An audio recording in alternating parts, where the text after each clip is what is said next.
DKT UPSC CSC।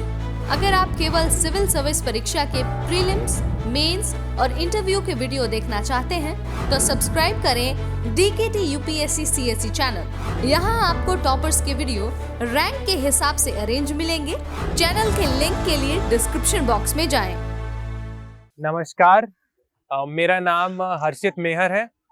इस वर्ष UPSC CSC 2021 परीक्षा में मेरी 376 रैंक आई है और ये मेरा 4th अटेम्प्ट था।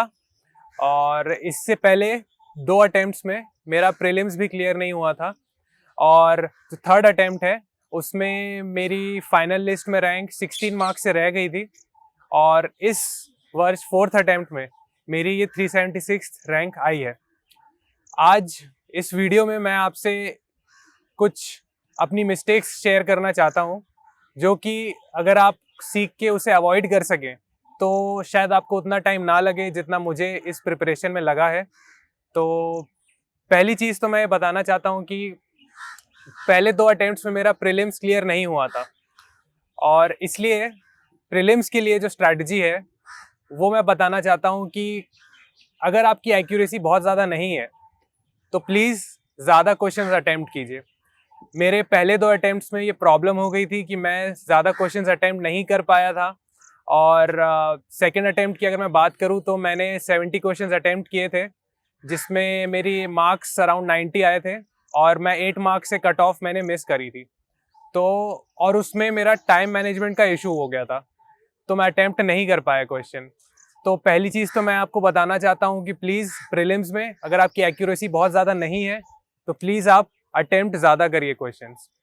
दूसरी चीज़, मेंस की स्ट्रैटेजी। मेरी मेंस की स्ट्रैटेजी उतनी अच्छी नहीं थी। 3rd अटेम्प्ट में मेरा जब प्रीलिम्स क्लियर हुआ तो मेंस के लिए मेरे पास बहुत लिमिटेड टाइम था, तो उसमें मैंने अपना टाइम और एनर्जी फोकस करी एथिक्स में, एसे में और मेरे ऑप्शनल में। मेरा ऑप्शनल जियोलॉजी है, तो इस वजह से मैं जीएस के पेपर्स में GS 1, 2, 3, 4 में मैं एडिक्वेट टाइम और एनर्जी नहीं दे पाया।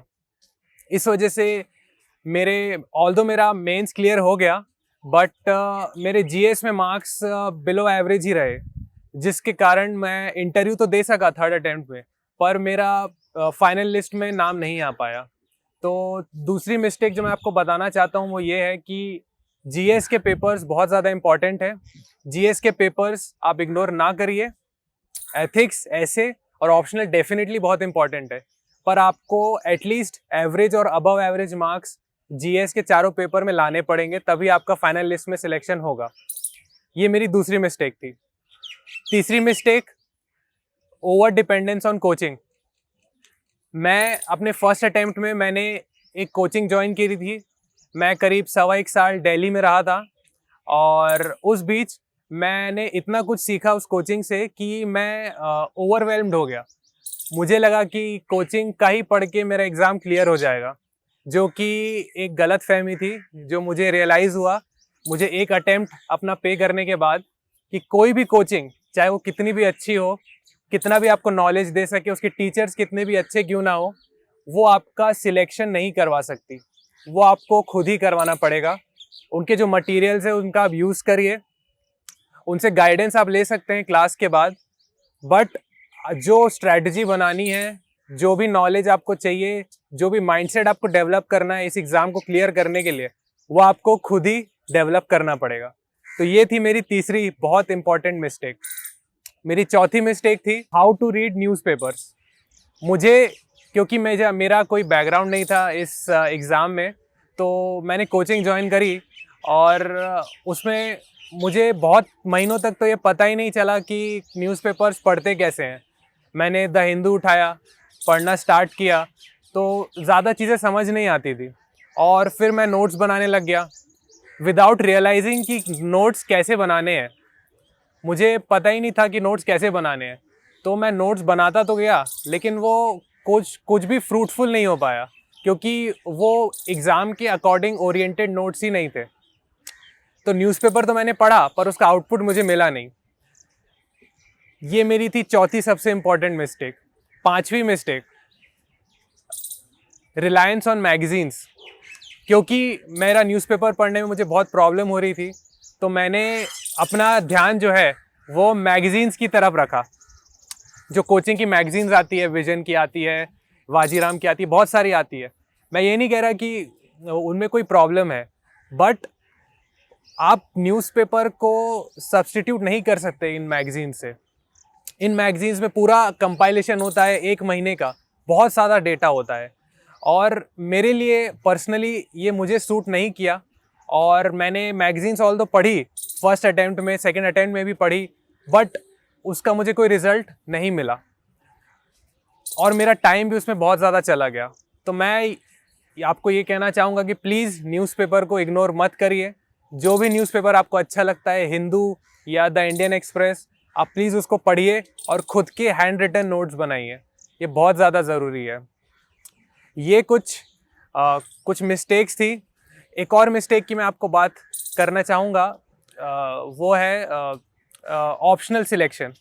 पहले 2 अटेम्प्ट्स में मैंने जो ऑप्शनल लिया था वो था ज्योग्राफी, और मैं ये नहीं कहूँगा कि ज्योग्राफी मेरे लिए बेस्ट ऑप्शनल था, क्योंकि वो ऑप्शनल मैंने ज़्यादा रिसर्च करके नहीं लिया था, क्योंकि मेरा पीयर ग्रुप था और मेरा इंजीनियरिंग बैकग्राउंड है और सारे इंजीनियर दोस्त वो सब ज्योग्राफी ले रहे थे, तो मैंने भी ज्योग्राफी लिया था। ऑल्दो ज्योग्राफी बहुत अच्छा ऑप्शनल है, बट मेरा इंटरेस्ट उस सब्जेक्ट में नहीं था और मैंने उसकी कोचिंग भी ज्वाइन करी, कंप्लीट करी, फिर सेकंड अटेम्प्ट के टाइम भी मैंने उसे पढ़ा, बट मैंने रियलाइज़ किया कि मेरा इंटरेस्ट इस सब्जेक्ट में नहीं है, और अगर मैं इससे जुड़ा रहा तो शायद ये मुझे मेंस में फ्रूट ना दे पाए। हालांकि मैंने मेंस नहीं दिया उस सब्जेक्ट से, बट मुझे पता था कि अगर मैं इससे मेंस लिखूंगा तो शायद मैं उतना अच्छा स्कोर ना कर पाऊँ। तो ये मेरा फाइनल एक मिस्टेक थी जो मैं आपको बताना चाहूँगा कि प्लीज़ ऑप्शनल सिलेक्ट करने से पहले अच्छे से रिसर्च करिए, जितना हो सके अपने दोस्तों से बात करिए, जितना हो सके जिन्होंने एग्ज़ाम क्लियर किया हुआ है उनके कांटेक्ट में आइए, और जो यूपीएससी की एनुअल रिपोर्ट होती है उसको आप एक बार जाके देखिए, और आप ये देखिए कि आप जो ऑप्शनल लेना चाहते हैं उससे सिलेक्शन कितना हो रहा है, परसेंटेज ऑफ सक्सेस रेट कितना है।